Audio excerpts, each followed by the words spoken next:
Sachin GRDC ખાતે આવેલ colour tax અને અમી ઓર્ગેનિક કંપનીમાં પોલીસે બંને કંપનીઓના સંયુક્ત ઉપક્રમે ફાયર મોકડ્રીલનું આયોજન કર્યું હતું.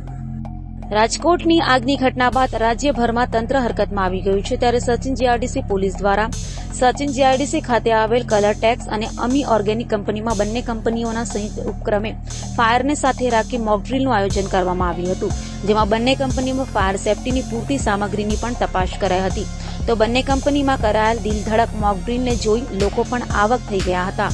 પોલીસની કામગીરીને પણ લોકોએ આવકારી હતી.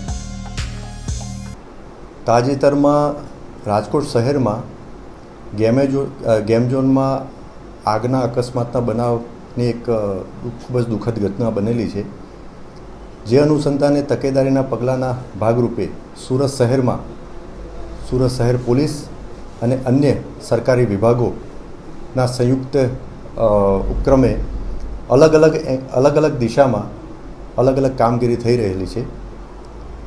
આવા બનાવો બનતા અટકાવવા, લોકોમાં જાગૃતિ લાવવા અને અલગ અલગ એકમોમાં સેફ્ટીના મેજર્સ લેવામાં આવે છે કે સેફ્ટીના ઇક્વિપમેન્ટ્સ પૂરતા પ્રમાણમાં છે અને આવા કોઈ અકસ્માતના બનાવ બને તો લોકો તૈયાર છે અથવા કોઈ એકમમાં કામ કરતા કર્મચારીઓ અધિકારીઓમાં એવી સ્કિલ છે.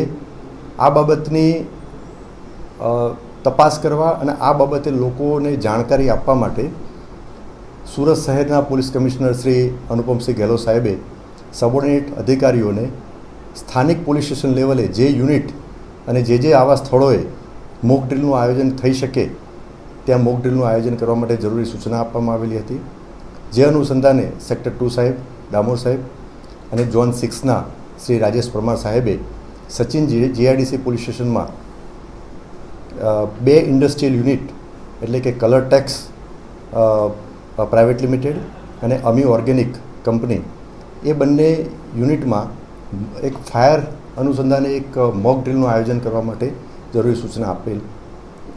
આ 2 કંપનીઓમાં જે તે કંપનીના મેનેજમેન્ટ, એમનો સ્ટાફ અને સચિન જીઆરડીસી પોલીસનો સ્ટાફ એમને એક સંયુક્ત મોક ડ્રીલનું આયોજન કરેલ.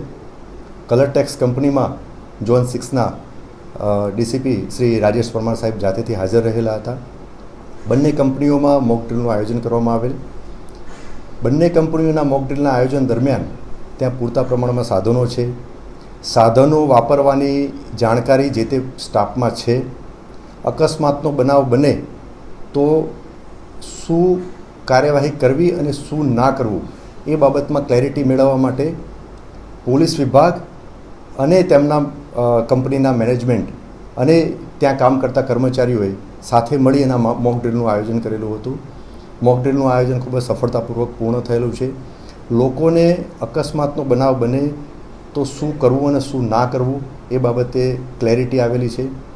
અને આ જ પ્રકારનું આયોજન મોક ડ્રીલનું આયોજન હજુ અમે નવા જે અમારા સ્થળો જે પસંદ કરી અને જે તે વિભાગ અથવા તો જે તે એકમના મેનેજમેન્ટનો સંપર્ક કરીને ફરીથી પણ અમે મોક ડ્રીલનું આયોજન કરવાના છે.